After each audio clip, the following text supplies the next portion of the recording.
you be visiting me today? Good morning, Beth.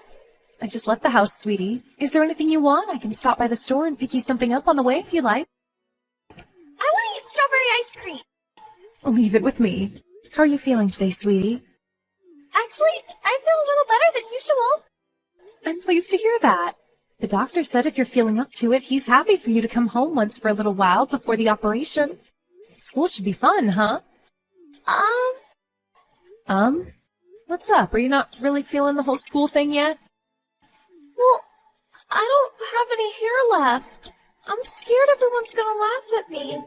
Beth, do you remember what I told you back when you first started taking that medicine? Yep. That there will be a bunch of changes in your body once you start taking this medicine. But all they are is proof that you're trying your very best to get better. You don't have a single thing to be ashamed or embarrassed about. Are your friends all big meanies or something? No, it's not like that. They're all super kind. Right? Well, in that case, they're sure to notice how hard you're working and praise the heck out of you for it. Wow, Beth, I can't believe how brave you are. That's why you don't have a thing to worry about, okay, sweetie? Everything's gonna be A-okay. You don't have a single thing to be afraid of. Right, got it. Thanks, Mom. I'm gonna hug you so tight when I get there, you'll forget what it even was you were worried about. It's fine. I already feel better. Hey, I'll still be expecting my hug. I know. Should I bring little Harry along with me in secret? You're always super excited when you get to see Harry, right? No, not Harry. I don't want to see him. Anything but Harry. Fine, I get it. All right, well, I'm gonna be arriving at the hospital soon, so sit tight, okay, sweetie? Okay, I'm in the playroom. Cassia, is now a good time? Hello, Paula. What's up? Did something happen? Well, yes, actually. There's something that's been bugging me for ages now, dear. I can't take hold of it anymore, so I'm just gonna have to come out with it. Okay, go ahead. What is it? You, my dear, need to start making a little more of an effort to be sociable. Huh? It's about the mothers' meeting we held today. You did know we were holding it at the Italian place by the station, right? Right. But I'm pretty sure I told you beforehand I wouldn't be coming to this one. That's not what I'm getting at here, my dear. We went out of our way to invite you to that get-together. Do you realize how much of an effort all of the moms from the class are making to get to know each other better and make this friendship group work? But you haven't been to a single one of our mothers' meetings. You hardly ever speak in the group chat, and you barely respond to my messages, even when I go out of my way to invite you. You're quickly becoming a social pariah, and I seriously suggest you have a long, hard think about your behavior, and soon.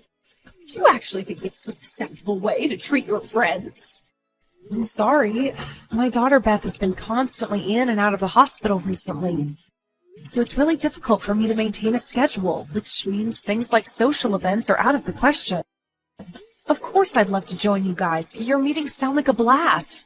It's just awkward for me right now, that's all. I'm fully aware your daughter is sick. It's cancer, isn't it? The thing is, that doesn't give you license to avoid your friends. What? What? Don't give me what, lady. What I'm saying here is quite clear. Having kids isn't easy. I get it. What, do you think you're the first woman in history to realize that or something? We all struggle to maintain our schedules, Cassia. Just because your kid has cancer doesn't make you special.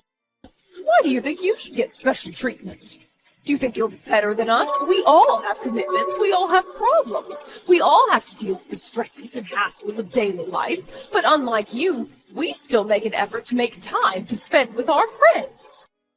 If anything, the fact that Beth can't make it to school a lot of the time means you should have more time on your hands to dedicate to our friendship group, does it not? Do better, Missy. I'm really sorry, Paula. I'll do everything I can to make it to future get-togethers. Wow, just get a look at that attitude. Oh, sickening. You could at least thank me for so kindly bothering to invite you this time. Lord knows I was wasting my time. I feel bad for Beth having to be raised by a second-rate mother like you. What kind of woman do you think Beth will grow up to be if she sees you treating your friends like this? They're very impressionable at her age, you know. It's a mother's job to set the example for their children. Well, that's just my parenting policy, but it works. You're free to copy it if you like. It's sure as hell a damn sight better than what you call parenting. My Tommy is the brightest in his class, after all. Did you see his grades this semester? Top in everything. That's my boy, a real genius. Not only that, but he's the most gifted athletically, wins every sports competition, and is constantly praised by the other moms at our get-togethers. Not that you know, what with never being there at all. That boy has a bright future ahead of him, and the other moms are constantly reminding me of it. It's just like I always say, raising children is about comparing your kids to other children as much as possible to inspire them in a healthy sense of competition. If making comparisons between everyone's children is the objective of these mothers' meetings you've been holding, then I think I'm going to have to pass. Excuse me. Sorry, my daughter has her hands full with fighting her illness right now. I am not about to start comparing her with other kids, and I'm sure as hell not going to make her compete with them. It'd shock her too much, and that's the last thing she needs with how fragile she is right now. Oh, well, would you catch a load of this? It looks like little Miss Perfect just arrived. Is it any wonder she's so fragile with a mother like you? Quit babying her and expose her to the harsh realities of life before it's too late. Listen to me, Cassia. I know your daughter might have cancer, but don't you think you're going a little too easy on her? You might think you're doing her a favor, but let me assure you, you're not. Children need a healthy sense of competition for the motivation it brings. How on earth are they supposed to understand the importance of hard work if they have no one to compete with? Because, dear, you have to remember that life is nothing but fierce, brutal, unending competition. And those who do not want to fight in this world of eternal struggle do not deserve to live. At least on that point, my son has all of his bases covered. He ain't gonna lose to anyone. You can bet your ass on it. Oh, that boy really is a genius. You know what? If you think you're too good to join us at our mothers' meetings, then fine. Don't bother coming. It really is such a shame, though. If you came, we would have been happy to teach you the secret to being an expert parent, or how to get your children to enjoy studying, or how to teach them to assert their dominance over the rest of the class. I guess you won't have access to any of those juicy tidbits of knowledge now. Sucks to be you. That's fine. We're doing things at our own pace. I'm sure we can figure it out without your expertise. Thank you. Goodbye. Beth, what's wrong? You finally got to come home, but you've been cooped up in your room the whole time. Did something happen at school? Nope, it's nothing. Nothing? But, sweetie, it's your birthday today. You seemed so happy when you left for school this morning. You had this radiant aura like sunshine and a big beaming smile on your face. I said it's nothing. Beth? I'm sorry, Mom. Something bad happened today. Something bad? Yes. What happened? You know you can tell me anything, Beth. If it was too difficult, then of course you don't have to, but I want you to remember that I'll always have your back, no matter what, okay? I love you more than anyone or anything in the world. Well, Harry's mom. Harry's mom? What did Harry's mom do, sweetie? She was waiting by the school gates at the end of school. When I walked past her, she said something mean to me. What? How can you be a girl but not have any hair? You poor thing. Also, your mother must be embarrassed to have a daughter like you. Oh my God, what the... That is horrible. Did she really say those things to you? I wouldn't lie about this. Mom, is it true? Am I really an embarrassment to you? I'm sorry. I'm sorry I couldn't be a normal little girl, Mom. I'm sorry for not being healthy. No, stop it, Beth.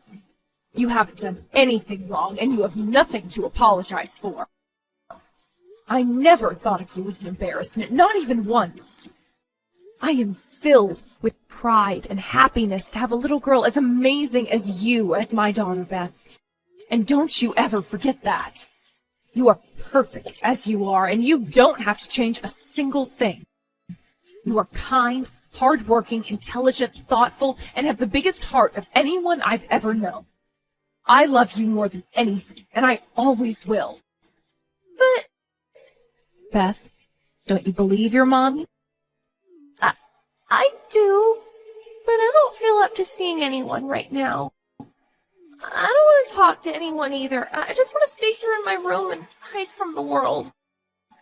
I understand. I'm downstairs, and I'll be here whenever you feel like you want to talk, or we can just cuddle on the sofa. Watch cartoons and eat ice cream if you like. I'll be waiting. Okay. Hey, Mom? Can you call Katie and Yuna and say thanks for me? Katie and Yuna? Why? What did they do? They helped me escape from Harry's mom. When she left, they walked me home. I see. Okay, leave it to me. I'll tell them you're grateful for what they did. Also, I'll be having a word with Harry's mother about what she did. I'll tell her how much I love you and make her apologize for the awful, ignorant things she said. It's fine. I don't want to talk to her. I don't ever want to see her again. But, Beth... Mom, the doorbell's been ringing since just now. We have a guest. You should go see who it is. All right. What is your problem? I'm watching a K-pop documentary right now, so I'm too busy to talk to you. Get lost. No, what is your problem? You laid in wait for my daughter outside the school gate so you could humiliate her by saying a bunch of awful, hateful things to her? What the hell is wrong with you? Horrible things? What are you talking about? Those things you said about her hair? Oh, you mean that? Apologize to my daughter. Huh? Why should I apologize to the daughter of a miserable social misfit like you? Miserable social misfit? That's what you are, isn't it? You didn't show up to the social gatherings with all the other moms from the school, even when we go out of our way to invite you every time. If that doesn't make you a social misfit, then what are you? And that's not all. You even ignore the wise parenting advice I very kindly choose to share with you. You know, people pay good money for that kind of thing, and there you are, flat out refusing it. I mean, I guess it's not that I don't understand why you do it. To be honest, I've got a feeling I know exactly how you feel and what motivates you to behave as selfishly as you do, Cassia. You're jealous of my family, aren't you? Say what now? My husband is one of the most decorated and highly esteemed high school teachers in the whole state. He's won several teaching prizes and appeared in the local newspaper on 5 separate occasions, once even making the second page. I, his wife, am so gorgeous and popular, there's no woman on earth who wouldn't want to trade places with me.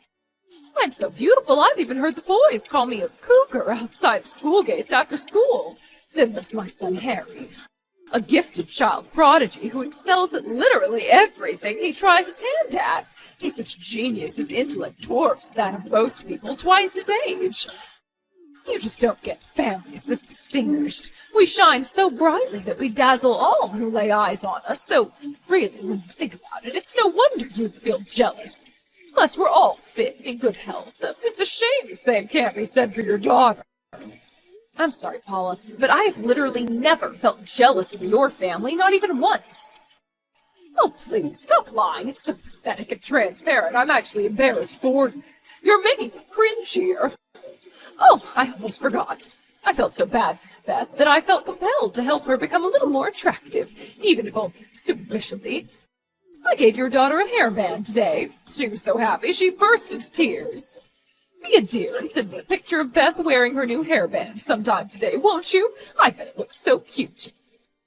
Quit screwing around. What the hell did you tell Beth, you vile old hag? Huh? Where did you come from all of a sudden? You're scaring me. It's Harry. Huh? I've been watching the whole time, but I can't take it anymore. You're despicable. Why does my mom have to be so vile and evil? I'm ashamed to be related to you. You're scum. Harry? No way. Oh, this has got to be some kind of prank. Why on earth would Harry be at your house? This makes no sense. It's actually scary you're capable of this, Cassia. Should I call the cops? A psychiatrist, I mean. Who the hell pretends to be other people's kids? The third shelf of the cabinet in your bedroom is where you keep your branded bags. The sewing case in the second drawer is where you keep your accessories. You keep those disgusting nude magazines of your favorite male celebrities on top of the bookshelf. In the travel bag by the side of the bookshelf is where your jewelry collection. Huh? Oh, God. How the hell do you know all this? You bought them all in secret with Dad's money behind his back, didn't you? Is this really Harry? Yes. But weren't you supposed to be at night school today? What are you doing at her house? I skipped class. You did what? It's my crush's birthday today, so I went out to buy her a present. Also, I ran into some of the guys from class on the way to the shops. They told me you said some awful things to her by the school gates after school, so I came here to apologize. Harry, you've got this all wrong. This is all one big misunderstanding. Your mother didn't do anything wrong, I promise. How did you work that one out? How can you believe you didn't do anything wrong when you went out of your way to give a hairband to a girl bravely fighting cancer who lost all her hair due to chemotherapy? What you did was so vile, that message was physically uncomfortable for me to write out.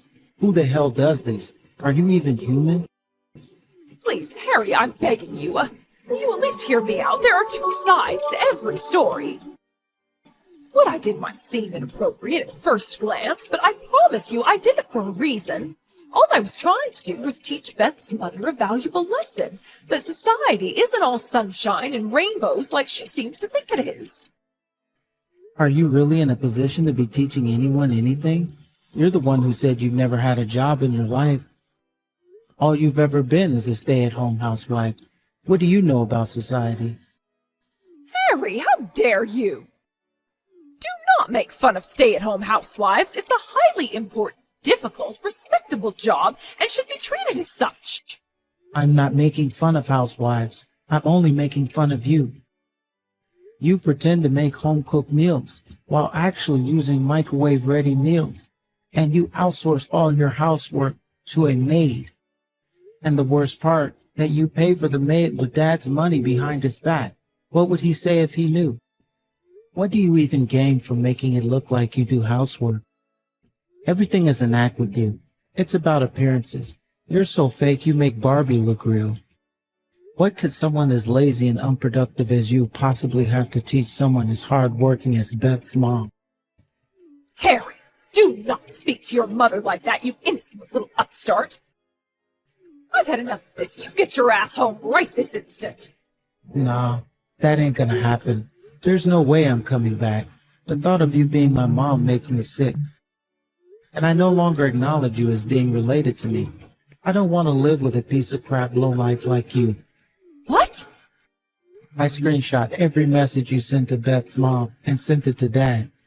I can't take being around you in that house anymore with your pompous pretensions of being some kind of rich trophy wife, with your stomach-turning perfect housewife act, with your vomit-inducing self-obsessed selfie-taking sessions. You're so fake that I wonder who you even are when I see you playing the cute, innocent damsel in front of Dad. When I see your acting, I feel an equal mixture of disgust and rage. I've seen what you really are like, you know? When you're around the other moms at those meetings of yours, you're nothing but a loudmouth, self-obsessed, arrogant, selfish old hag, and I'm ashamed to share genetic code with you. Harry, wait a second. Did you really send those screenshots to your dad? And hey, you need to stop swearing, like, right now. I never taught you to use such disgusting words. How about you calm down and we try discussing this like calm, reasonable adults with level heads? Nope. I showed Dad your true colors and told him to divorce you. You're joking, right? It's the truth. He's seen them. The red marks just appeared on the messages. Oh my God. Wait, oh, just a second. Oh, this can't be happening. No, no. What should I wait for? For Dad to divorce you and leave you completely on your own in this world? Okay, I'll wait. You guys can discuss this between yourselves later. Oh, and I'll be going with Dad, no matter what. Harry! Please, will you call your dad for me? Excuse me? Why would I do that? I want you to call your father and explain that all the screenshots you sent were fake, that it was just a prank. If you don't do something, our family's going to be irreparably broken up into tiny little pieces. Is that really what you want? Is it? I sent Dad those pictures because I wanted our family to be broken up. Don't you remember anything that happened today? Is your brain working properly, or are you stupid as well as evil? No, please, Harry. I can't bear the thought of losing you and your dad. You two are my reason for living. This family is my pride and joy. That's a shame, because I feel nothing but shame and embarrassment when I remember you're my mom. You have no idea how much it made me cringe to hear you going around bragging about your child genius prodigy son to all your friends.